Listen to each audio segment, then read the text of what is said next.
Hello, my dear friends. Today I want to share with you an idea for a new app. I once heard that if you want to become wealthy quickly, nowadays the way to go is not by buying real estate or investing in the stock market, but it is by developing an app. And if it takes off, you could sell it for millions of dollars. There were two Israelis that developed the Waze, the app for Waze that we all use when we're driving. And after a few years, they sold it to Google for $2 billion. So I have an idea for an app. Unfortunately, it won't make you wealthy materially, but spiritually, it'll make you very wealthy. And I'm giving it away, my app. I'm sharing the idea, and I'm making it hefker. And I'm hoping that somebody will take my idea and develop it, because with apps, it's not enough to have the idea. You have to develop it. I don't know how to develop an app. But here's my idea, and I hope that you will run with it. But first I have to give you a little bit of background. Benjamin Franklin wrote an autobiography about 230 years ago, and he has one chapter where he writes about a system that he developed for self-improvement. He identified 13 virtues. One of them was temperance, another one was moderation. And what he did was he made a chart for each week.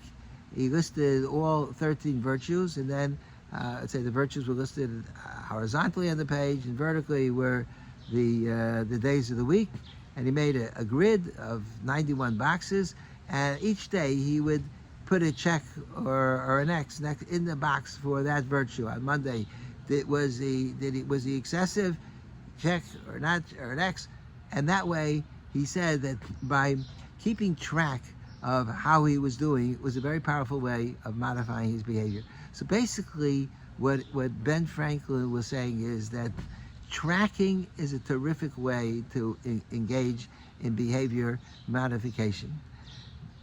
About 30 years after Ben Franklin published this, there was a Jewish Talmud Chacham by the name of Rabbi Mendel Levin, who lived in Lita, and he was a maskil as well, so he was well read. And he took Ben Franklin's idea and he adopted it religiously as a way of changing and improving one's midos. And he wrote a sefer called Cheshbon HaNefesh. Here's my copy. It's about 55 years old. It was a sefer that influenced me greatly when I was a teenager.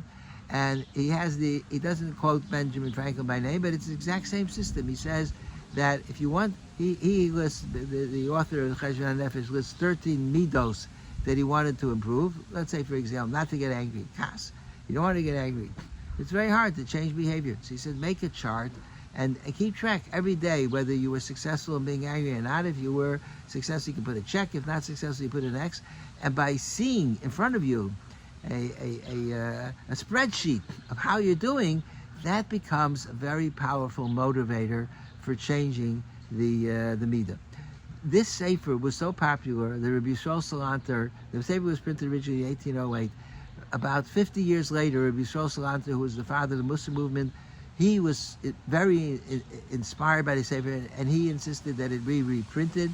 And since then, it's been printed many times, and you go into any yeshiva library, you'll find a copy of the sefer of the Cheshbon HaNefesh. But so it's Ben Franklin's idea of behavior modification through a system of tracking, and he adopted it for religious behavior. Today, with modern technology, the same concept, Ben Franklin's idea of tracking, is utilized in many apps that are available out there. So, for example, this week I happened to stumble on an app for footsteps. You know, the doctors say it's very important to walk a certain minimum amount of footsteps every day. 8,000, 9,000, 10,000, your circulation will improve, you'll live an extra 10 years, it prevents cancer. A lot of positive benefits. How we're lazy, we don't like to walk. But if you have an app that tracks how many steps you took, that becomes a very powerful motivator. So there's a app, it's called Fitness, and there's probably many others as well. And if you keep the app in the phone, your cell phone in your hand or in your pocket, it'll track exactly how many footsteps you took. So I started using it this week. I went to Norpac and I walked a few miles. I don't remember, maybe 18,000 footsteps on Tuesday. So I was all excited. And then on Wednesday, I had it in my pocket and I only walked 7,000 footsteps. And I was very disappointed. And my goal was to do 10,000 footsteps every day. So right away I had to go out and take a walk and walk for another 15 minutes so that I would get myself up to 10,000. It's a very powerful way of motivating changes of behavior. There's apps for exercise, and there are all sorts of apps based on the jogging app, based on the same idea of by keeping track. It's a way that helps modifying behavior and motivating a person to engage in positive behavior. So my idea is that we should have an app, a mitzvah app, to be able to track the same idea that the Cheshbon HaNefesh, the Sefer Cheshbon HaNefesh has, to change midos through tracking. Today we could track it on our phone.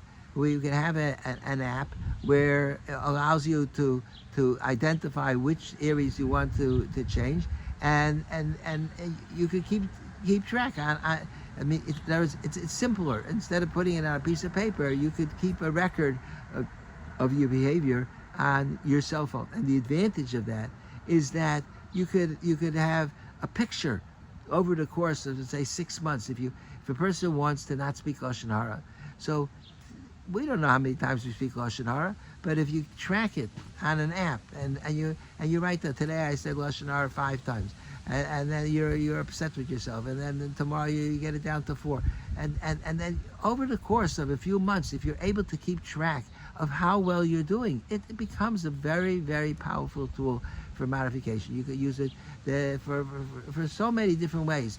I was thinking, it's very hard to have kavanah during davening, to think about the words and to pay attention. Pick two parts of Shemona Esrei, 2 brachos that you want to have kavanah for, and every day, if you have kavanah for those 2 brachos, have an app that's tracking it and indicate that you did, and then after a while you could build it up to 3 or to 4, and by tracking it, it allows you to see the broader picture, and it becomes a very powerful motivation. The Chavetz Chaim says that a person should do at least 2 chasadim a day. It's so easy to do chasadim, but we don't think about it. But if you had an app that reminds us that I have to do my 2 chasadim. Chesed is so easy. You go over to the person and say, hey, I like your tie. Or you could tell a person, you're such a great friend, and it's always so nice to see you. You have such a wonderful smile. It's so easy to do a chesed. And if you had an app, and you don't have to limit yourself to 2 chasadim a day, your goal could be 10 chasadim a day. But by keeping track with the app, you'll be, unfortunately, it doesn't, walking, the app is automatic. You don't have to do input. A mitzvah app, you would have to input, but it's worth the effort. It's not a big effort. At the end of the day, to indicate, or during the course of the day, to indicate a learning app. You have a goal to learn 2 hours a day. So you sit down to learn, you learn for 15 minutes, so when you start, you click the button, and when you end, you click the button, and it tells you how many minutes you learn. And then you go back and you learn again, and it adds it up for you. So you'll have a picture over the course of the day and over the course of a week and a month of how much time you spent learning. There's one particular way that I think the app would be very, very powerful, and that is, I've mentioned this many times, I talked about it even last week, that a person, everybody who works for a living is doing a chesed, is providing a service, because otherwise nobody's going to pay a person a salary unless it's something that benefits somebody else. So when you're engaged in helping people, is it a mitzvah or not? It all depends on your intention. If you're a doctor and your main purpose is to earn a nice salary, so then it's not a chesed, because you're doing it for selfish reasons. But if you have in mind that you want to help the person, so it's a tremendous chesed. So you could do both things at the same time. There's no sacrifice. You don't have to give up being anything. You can continue being a doctor and earn a salary, and charge for your services. But if you have in mind, I want to do it as a chesed as well and help the person, so then it becomes a mitzvah. So that. There's so many examples of things that we do where all we have to do is have in mind that we want to do it. In the Pirkei Avos it says, "Chol ma'asecha yu l'shem shemayim." Everything that we do should be done l'shem shemayim, for the sake of heaven. So many things can be transformed by having in mind that we want to do it for the sake of heaven. The Ram, I mentioned this also last week. Ram says, "B'chol drechecha day," you can serve Hashem in everything that we do. When you eat, if you're eating to have strength to serve Hashem, or you sleep so you should rejuvenate, so you could daven better tomorrow, learn better, or whatever activity we're engaged in. If we do it if we have a positive intention, then that becomes transformed into a mitzvah. So all that could be, if we track it.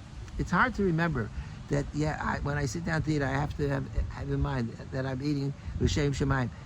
You don't have to give up the chocolate cake. You can eat everything that you want, or the chocolate bar, or the soda. You could eat the exact same foods. But if you have in mind that you're doing it also l'shem shemayim, so then it becomes a mitzvah. And imagine how at the end of the day, when it comes to say at the end of a week or the end of a month, or especially when it comes Yom Kippur, if you want to review, how did you do this year? So if there be a mitzvah app, you'll be able to get a picture of what is it that you accomplished over the course of the year. I once told the story. There was a person that went to a cemetery, and he sees that in the cemetery the tombstones list the age of the people that are buried there. So one fellow is 2 years old, and another one is 16 weeks old, and somebody else is 7 days old. And he couldn't understand what kind of place is this. Everybody's dying. They didn't hardly anybody was older than 3 years old. So he asked somebody from the city, "Well, everybody here dies so young." He says, "No, here we keep track not of the birth age based on when you were born and when you died, but we track age based in terms of the time that you spent doing mitzvahs. And when you add it all up, so to that fellow, he only did mitzvahs once in a blue moon, so he was a few days old. Another fellow, he did mitzvahs on a more regular basis, so he was 2 years old. That one was 3 years old. So a person could come up to Shemayim after 120 years.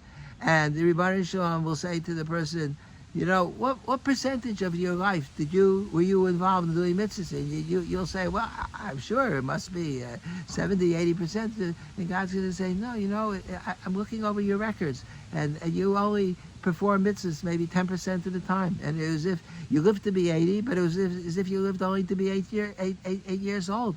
Because most of the time you were doing other things that had nothing to do with mitzvahs, and you could have taken the things that you were doing and transformed them into a mitzvah if you just had the kavanah and intent, but you didn't. You were thinking about yourself instead of thinking about other people. So this would be a terrific way to transform things that we're doing. By tracking them, we could transform everything we do in the course of the day. Could be a mitzvah, and your mitzvah observance, instead of being maybe 5% of the day, could be elevated to 90% of the day. You set goals for yourself. You start with 30 and then 40. Everything that a person does could be transformed into a mitzvah, and you could spend more time doing mitzvahs by motivating ourselves with tracking. So I hope somebody will develop such an app. I did a search in the App Store. I thought somebody must have thought of this before. Maybe they did. I couldn't find it. I put in a few keywords, tracking for mitzvahs, things like that. Nothing popped up. Probably somebody had this idea, but I'm giving you ways to develop it even more. Giving you various things with lashon hara and not getting so many different ways that we can have. You can have an app that would allow a person it would motivate a person to grow. So if you could do it yourself, or somebody could do it, please, you would be such a tremendous mitzvah to develop an app for that purpose. Where in the midst of the days of Sfira, we count each day. And one of the things that Sfira Somer teaches is every day of a person's life has to count. And unfortunately, many of our days don't count at all, because there's very little that we accomplish in the day, and we're busy doing all sorts of things that do not that are not being done for the sake of L'Shem Shemayim. So this would be, if we would have such an app, it would be a way to transform themselves. So, but I don't want you to think, well, if there is no app, so I'm patur, I'm free. Well, your drasha is about making an app, but it doesn't have anything to do with me because there is no such app. No, my drasha stands because the concept is the same, that a person can transform everything that they're doing into a mitzvah. And if you don't have an app on your phone, you could still manually, you could write it down on a piece of paper and keep track that way. But even without keeping track, it requires focus. And if a person's focused, a person is able to make sure every single day of our lives count in a significant way. Thank you for listening, and have a wonderful Shabbos.